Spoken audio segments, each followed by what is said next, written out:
My great-great-grandfather worked in the Burra copper mines back in the 1800s, and he was what they called a powder monkey, and he handled black powder until he blew his hands off, and they dipped them in pepper and drove him 15 miles on the back of a horse and dray.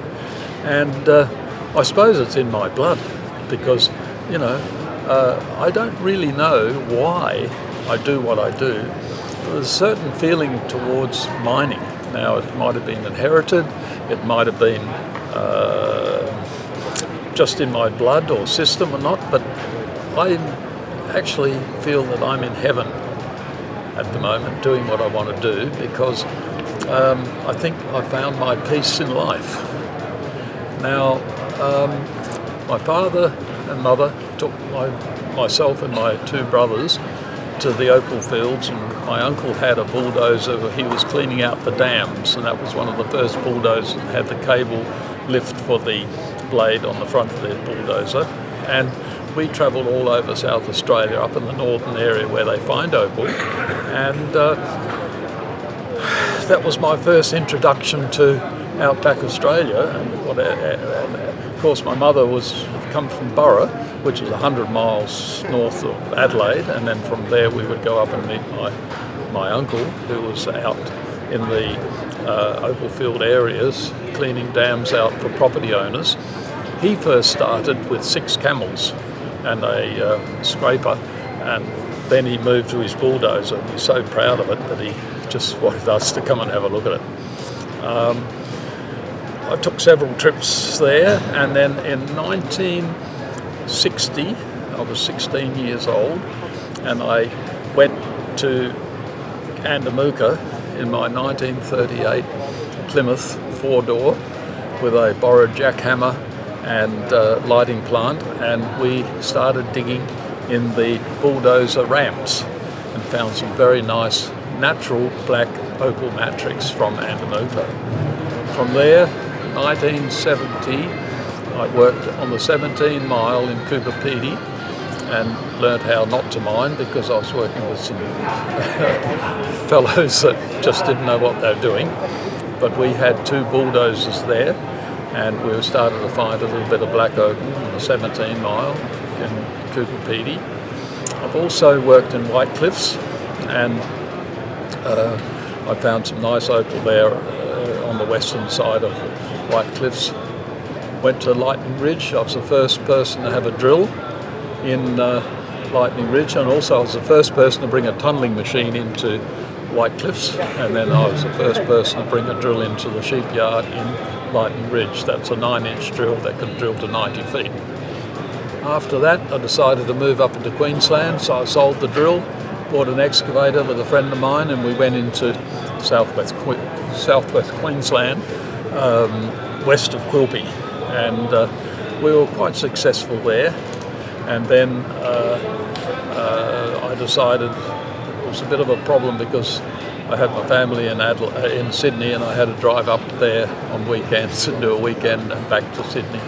But then from there, I went to Yowa's in southwest Queensland again, and I bought a house there, mined some Yowa nuts, and we were quite successful. I was quite successful there. In 2012, I met the miner, the owner of the mine in Koroit. He said he wanted to sell the mine. I said yes. He told me how much he wanted for it. I said yes. I said, when you want to get paid? He told me. I said yes. So he wouldn't be able to change his mind. So, and then the 1st of July, 2013, I was the owner of the elusive mine in Koroit. And of course, everyone thought that I was crazy to buy a mine that everybody thought was finished, worked out. And they pointed me in the direction to dig at 17 feet, which I did. No opal there. So then I thought, now I'm in trouble here. So I went to 22, 25 feet, and there it was. And every time I was getting to the level, I was finding opal. And from that day on to every time I get to the level, I've been finding opal. Not good, not bad, but sometimes very, very, very fine. The first time I came to Tucson was in 1977, and I was over at the Pueblo Inn, and I sold $2,000 worth of goods, and I was in heaven. I thought this couldn't be. 1978, sold another $2,000, and then from there I was away. And from that day on, I've been working all my life in the opal on and off, but then it was August, I'll never forget it, August the 22nd, 1976. I sold $400 worth of opal and bought a squareback Volkswagen and travelled all over America selling opal. And from that day on, I've been reasonably successful, but not so much success in monetary value, but I thought it would be success in just lifestyle. And now, of course, I'm living the dream. I believe I'm living the dream. I don't know. Other people think that it's a nightmare, but I'm doing well, thank you very much. This year we're going out west of Quilpie, and we're going to use my 9-inch auger type drill, which drills to 90 feet, and we're going to use gamma hole logging, and that's to pick up the depleted uranium in the opal level. And the higher the depleted uranium is, they believe there's a better chance of finding a precious opal. Now, not only that, we are going to use drones, and we're going to fit them with magnetometers, and we'll fly 3 feet, 2 feet above the ground to pick up the ironstone anomalies in the ground. Also, this year I've got a process where we're going to use subsurface radar, and they're using it in the big mines at the moment, but not in the opal fields. So if that works for me, then I've got a pretty good handle on how to find opal.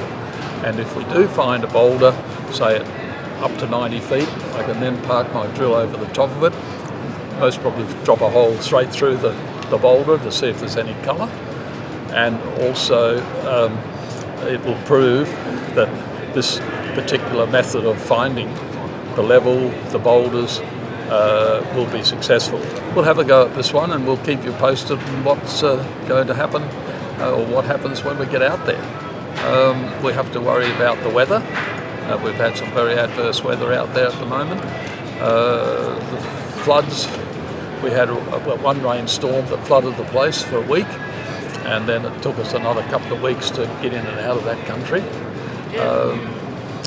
We found an area on an old mine that has been completely worked out, and now we believe that we found the extension of that mine, and that will be a very good indicator of what we found, to see if we can find the opal and prove some of our theories.